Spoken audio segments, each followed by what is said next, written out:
Saludo a Ignacio Morales Lechuga, ex procurador general de la República. Como siempre, gracias por estar con nosotros. Bienvenido. No, gracias a ustedes. Muy buenas tardes.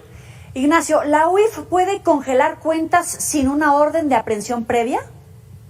Sí puede congelar cuentas en los términos de la última reforma que se llevó a cabo hace unos meses a iniciativa del presidente de la República. Anteriormente solamente lo podían hacer previa orden judicial o previa orden del juez administrativo, o bien por mandato o petición de un gobierno extranjero.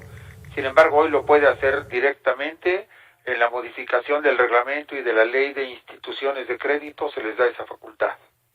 Es importante ir explicándonos a todo el auditorio, a Claro. nosotros también, cuál es la dimensión y el proceso que se tiene que llevar en este caso, sobre todo por la cantidad de argumentos a favor y en contra de esta orden de aprehensión.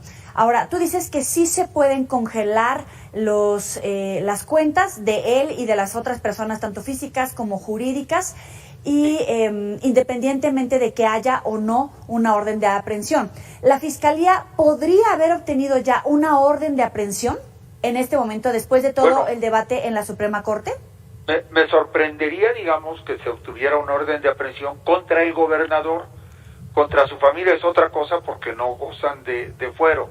Okay. Sin embargo, el gobernador sí tiene fuero en los términos de la resolución del 14 de mayo, que dictó el ministro Juan Luis González Alcántara, quien en un rechazo de la controversia constitucional, digamos, intentada por el Poder Legislativo de Tamaulipas, dice que no hay materia para que la rechaza, digamos, por ser improcedente, en razón de que el Poder Legislativo de Tamaulipas no homologó la petición o el juicio de procedencia de la Cámara Federal.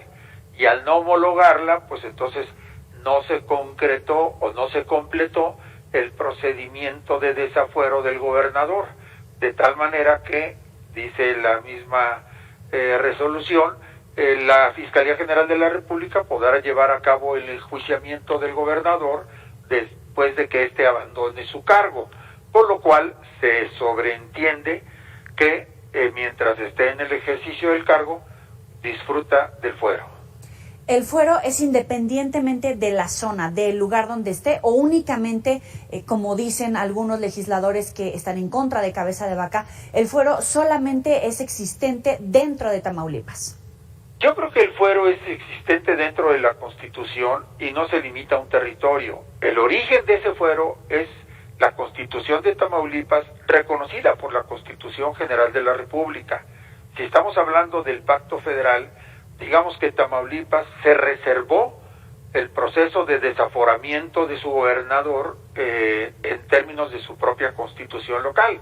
Y la Constitución de la República, al decir en el artículo 111 que se debe enviar a la legislatura local para que proceda como corresponda, pues en este caso la procedencia de Tamaulipas fue negada y en consecuencia el fuero debe seguirse disfrutando como acto auténtico en los términos del artículo 121 de la Constitución en Tamaulipas y en el resto de la República. No debe estar restringido al territorio de Tamaulipas porque no se trata de un salvoconducto, sino de un fuero que tiene existencia u origen local, pero existencia plena territorial. Ahora, en este momento, ¿cuál sería el estatus de Cabeza de Vaca? Bueno, gobernador en ejercicio que tiene su fuero y que en términos de la resolución del ministro de la Corte, pues puede seguir ejerciendo normalmente su cargo. ¿No está fugado? No está fugado, porque no existe una razón de su fuga.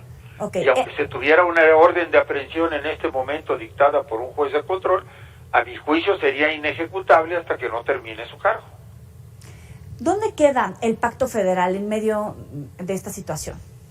Bueno, debe quedar con profundo respeto por parte de la Federación de no violar la disposición de la Corte, porque a la Corte le corresponde el control constitucional. Claro, pero es que hay argumentos tanto de gobernadores como de legisladores precisamente cuestionándose dónde queda el Pacto Federal y los dos argumentan el uso de las instituciones y otros argumentan cuando hay una acusación de comisión de delitos federales. Bueno, es que una corriente quiere decir, cuando se trata de un delito federal, es la Cámara Federal la que debe detectar el desafuero. Ajá. Y el envío de una comunicación a la Cámara local es exclusivamente para que ella ejecute ese desafuero y nombre un gobernador provisional acatando el desafuero de la Cámara Federal. Esa es la tesis. Pero si atendemos al origen de la federación y del pacto federal, hay materias reservadas. Todo lo que no esté concedido a la federación está reservado a los estados. Y si los estados tienen una reserva de desafuero, no tienen por qué asumirla la federación sin el consentimiento del pacto de la entidad federativa que se reservó el desafuero. ¿Hay manipulación de las instituciones federales, llámese UIF o Fiscalía, por tiempos electorales?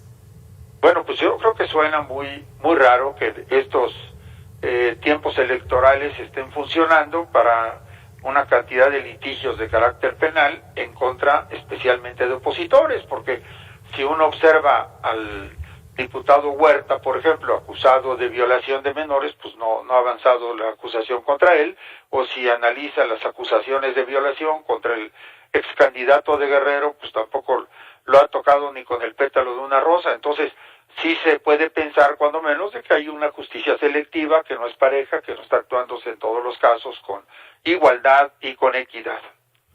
Justicia selectiva. Y sí, quiero retomar esta parte porque el otro lado de la moneda también ha hecho hincapié en que cómo es posible que una persona como Cabeza de Vaca con imputaciones, señalamientos de haber cometido esos delitos del fuero federal cuente con el respaldo de gobernadores en funciones, de legisladores, de bancadas completas. Sí, porque al final cada partido político defiende a los que hacen parte de su grupo a pesar de las acusaciones penales, civiles que puedan tener en su contra. No nos olvidemos que las imputaciones originales se hicieron en el seno de la Fiscalía General de la República y en todo caso de la UIF, pero hasta donde han corrido los tiempos y la información, no existía una orden de aprehensión porque no había pasado esto a juez de control.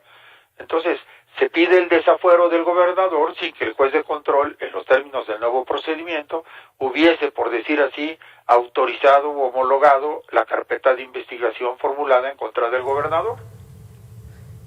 Pero ves que hay una orden de aprehensión en cualquier minuto, sí o sí. El actuar de la UIF va encaminada justamente a organizar un delito, una carpeta de investigación fundada para proceder contra Cabeza de Vaca. Bueno, vamos a pensar que se dicte la orden de aprehensión en términos de la resolución de la Corte a la que le corresponde el control constitucional. Esa orden de aprehensión tendría que archivarse y guardarse mientras esté ejerciendo el gobernador su cargo. No podrían ejecutarla en este momento so pena de violar la Constitución. Y sería una violación grave a la Constitución en términos de la resolución del ministro González Alcántara. Es Ignacio Morales Lechuga, gracias por estar con nosotros aquí en Mega Noticias. Al contrario, muchas gracias, muy buenas tardes. Hasta luego. Hasta luego. Bueno, y las reacciones